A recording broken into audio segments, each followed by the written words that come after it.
When I was very young, and in the background in strings right behind me is a poster I just recently received that was from the first movie I was ever taken to.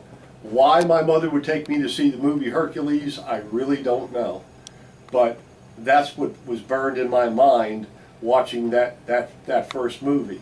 And she would buy me magazines, and I would take wax paper and actually trace the pictures in the magazines because I really admired strength.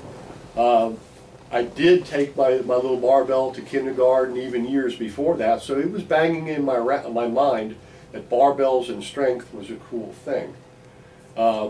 I really started in my basement. I remember making my first bench, and I used my fence to hold the angle iron as I hacksawed it and made it into a bench. I couldn't weld and I couldn't drill holes, so I wrapped wire and put turnbuckles to keep the bench from collapsing, and I trained in my basement. And because I trained in my basement, my head would touch the ceiling, so I could not lift anything overhead. So at right short of 13 years old, I was deadlifting 400 pounds because I could do nothing but deadlifts. And I would be able to clean weights to my shoulders and press them, but I had to do it on my knees. So I really had some upper body strength in my back from doing these things limited by my basement entertainment center. I guess they called it back then, Dave, for the parents, or den, or whatever. Yeah. But I had such a passion to do this. I convinced the wood shop teacher to let me build benches and racks, and we weren't laying on a cushion. I was laying on plywood. Yeah.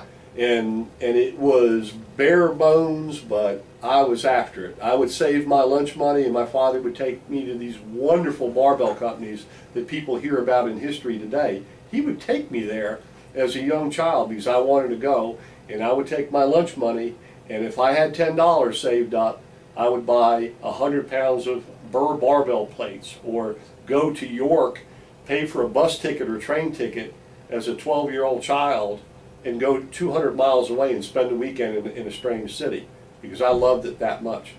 It was a passion and an interest, and because of that, I was around so many things that were of quality. I saw the strongest men that ever lived in the 60s. I saw the first 1,000-pound squat right done in front of me.